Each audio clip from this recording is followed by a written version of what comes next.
Hello and welcome to Fully Charged. Rivian. It is the name that everybody is talking about in the automotive industry. What is Rivian? Well, we decided to go and find out. Well, I say we, I meant Chelsea Sexton really, because she lives a little bit closer to America than Robert and me. And if you can't wait to see this car in the metal, we are delighted to confirm that it will be on display at Fully Charged Live USA in February 2020.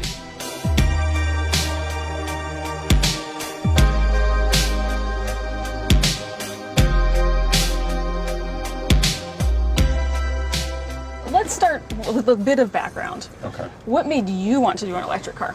So I'm a lifelong car enthusiast, and when I first started the business, we were doing a different type of product. It was more of a sports car, and we worked on that for like 2.5 years. Mm-hmm. So from like middle of 2009 till end of 2011.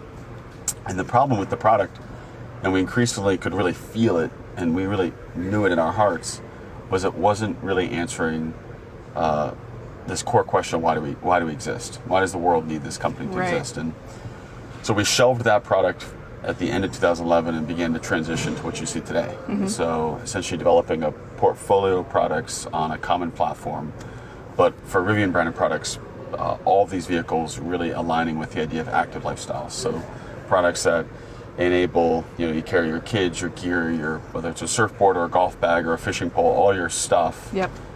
To whatever your adventure is. It could be the theme park, or it could be the beach, or it could be the stream. And that naturally led us to selecting as segments, the truck and the SUV segment, as launch segments to go into. Yeah. But as we built out the organization, the platform that those vehicles sit on was also designed to have applications well beyond our own brand. Mm-hmm. And importantly, it was designed such that you could dial up or dial down performance for these different types of applications.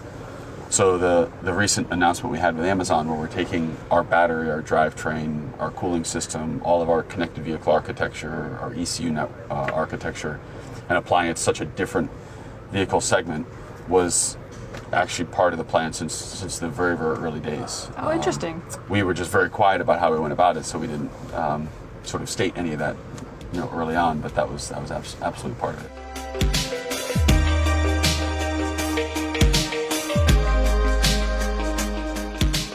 You're in charge of one or two things related to this truck. I care about what it's going to be like to drive, but you have more than that.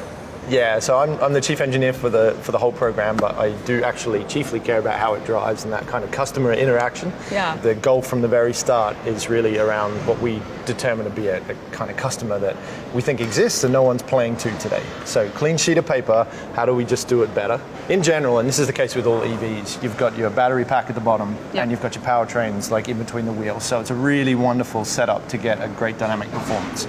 So the very outset, you kind of package everything right down the bottom. You create these wonderful, like extra benefit environments, like the frunk. That holds 3 people, I think. Yeah, like I could curl I've up never and seen sleep. 3 people in that, but maybe. I'll demonstrate. But regardless, you get this wonderful kind of low center of gravity, and we can manipulate things in such a way that we kind of focus on getting your weight distribution right for a dynamic perspective. So you were talking about choosing things to vertically integrate versus not. What are some examples of what you really want to hold on to as proprietary versus partnering or vending or whatever? So we own, when you think about the vehicle, what we call skateboard or platform, the battery, the drivetrain, the integration of those into a drive platform. We own all of that. So the battery, we take a cylindrical cell from a supplier. We haven't announced who, but there's a handful of suppliers. But it's a 2170. It's a 2170 cell, so 21 millimeters in diameter, 70 millimeters in height. We take those cells and we do everything north of that. So we integrate those cells into modules, like that module sitting right there. And those modules then go into packs, and then of course the pack goes into the vehicle. And then we do all the control systems on top of that. Now, in addition to battery, we do the integration of our drive system. So we do the gearbox, motor assembly to gearbox, the power electronics, so the inverter, all in-house design. And then the controllers, the ECUs for that system we do in-house. And then all of the network architecture, essentially the digital layer within the vehicle, we brought in and do from the chips north, we do all those ECUs. And the reason for that is we wanted to have really precise and full control of the data layer within the vehicle. Sure, yeah. So, the easy things you get out of that are things like an over-the-air update. So it makes it very easy for us to send, new suspension control parameters to the vehicle. But more importantly, allows us to create features that don't normally exist or are very hard to put together. So OTA is planned, sort of. Oh, of course. Out of the gate. Yeah. It's like it's table stakes. But beyond OTA, think about if you have motors that you can control torque on individually, each wheel. Yep. Dampers that you can adjust on a corner by corner basis. Roll control that you can adjust front to back differently. All these different things connect in a really tight fashion. Yep.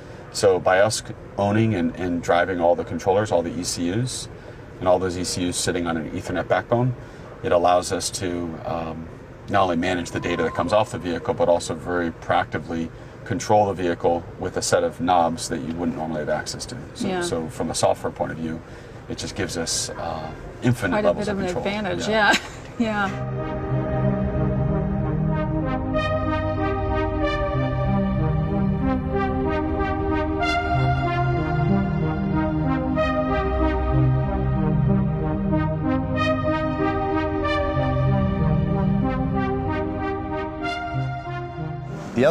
The other big benefit of the EV platform, and this is quite particular to the R1, and what we're doing at Rivian that is not replicated by, as far as I know, any other manufacturer today. We have 4 individual powertrains, right? So we have an electric motor for each wheel, not mounted in the wheel, but mounted inboard. With the gearbox, so a single-speed gearbox for each motor mounted inboard as far as we can. And the idea being that we get a really long half shaft to enable this big articulation. Because they're 4 separate motors, you can then drive the torque individually per wheel exactly how you want. Including, and this gets talked about a lot, but including in the opposite direction to achieve things like tank turn. Right? Tank turn is a feature that is something we are working deeply on and is kind of dependent on the wheelbase around how good that performance is, and we're trying to make it a very custom usable feature. At the moment, it's likely to be the shorter wheelbase versions that are going to see that. Right? It's but it's a fantastic feature, and it doesn't have to just deliver tank turn. There's a lot of benefits that lead up to this kind of super tight turn that we can still deliver. So one of the best features of this vehicle as a whole, like dynamically, because you start with this low center of gravity, we have targeted a low polar moment of inertia as much as we can, so bring the masses toward the center of the vehicle. But then we can do perfect torque vectoring. So if you want to change the agility of the car on top of its basic kind of dynamic setup, which is just basically the wheelbase of the vehicle and your tires, your suspension setup, how the kinematics work. On top of that, we can then use the torque vectoring to create agility. And I've been driving recently some of the latest iterations of that, and I've driven other torque vectoring implementations, and it just blows my mind with respect to just what a vehicle this size and considering what it can do off-road. I'll go into that in a second. What it does dynamically, just literally astonishing. It reminds me a little bit of like speed-sensitive steering, where it self-adjusts based on the input. Yes, so the torque vectoring is actually the enhancer there. So the torque vectoring can do 2 things. It can stabilize the vehicle as you're turning the vehicle in. Sorry, not stabilize, it can make the vehicle more agile as you turn the vehicle in, and you kind of play and give this sense that the car is much smaller and much more agile than you would expect it to be for something like this. And then if you were to oversteer it or get into a situation where you're a little bit out of control, torque vectoring also enhances that stability of the vehicle, right? Yeah. And it's quite an incredible change. It's something that when you have a heavy car, and this is very light for its segment, and we've done everything we possibly can to lighten it, and it's from a vehicle that looks this big, right. And with a giant battery, it's incredibly light. In the end, quite a performance package, and that's without kind of talking about what we can do in terms of traction. And then traction control is like a whole nother field, right? And that's basically optimizing the slip of the wheel with respect to the road. So depending on the surface that you're on, the mu, basically the grip, or whether the surface is deformable or not deformable, you can adjust the slip of the tire in order to optimize the performance of the tire.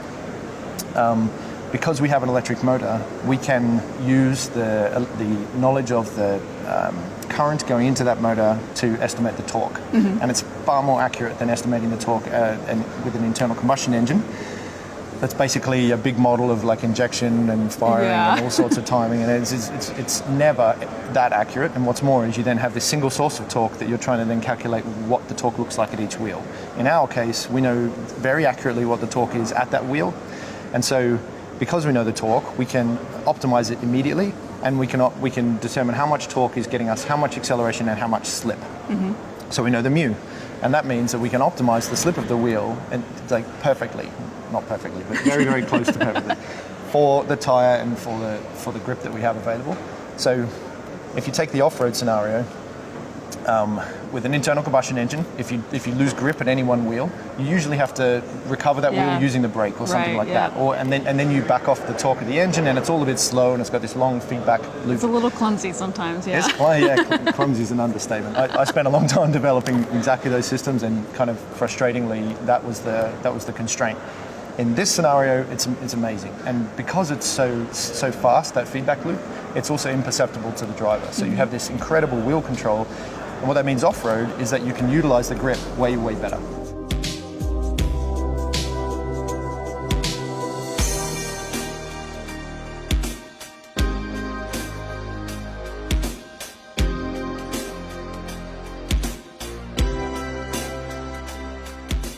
Well, we're sitting in this cool thing. Take me through some of the features that folks can look forward to. Well, you are looking at, so in front of you is the cluster. It's in a demo mode now, so what you're seeing is a demo mode showing it when it's in an off-road condition. But this is mostly your driver display, and then the center screen here, this is all of your user inputs. Yeah, it seems like there's an interesting screen philosophical debate going on right now of how much screen versus how many knobs and all of those. You have chosen much screen, no knobs. Yeah, the nice thing about having everything in screens, like what you see here, is it's completely flexible. So we're not locking ourselves into any specific set of parameters. Right. And because the vehicles will get better, over time. Yep. It allows us to launch new features really quickly and really easily. Whereas if it had knobs that were sort of hardwired in, it would make it much harder for us to say, hey, here's a new feature. That knob you used to use is no longer needed.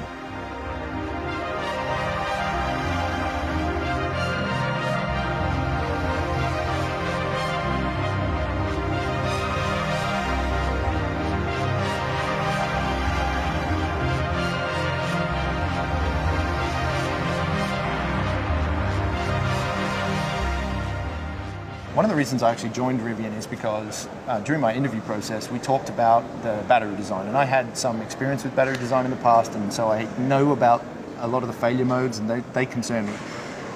When we looked at the module design, I immediately had this kind of light bulb moment thinking, this is perfect for, because we have a large format vehicle, we can be a little bit creative about what we do.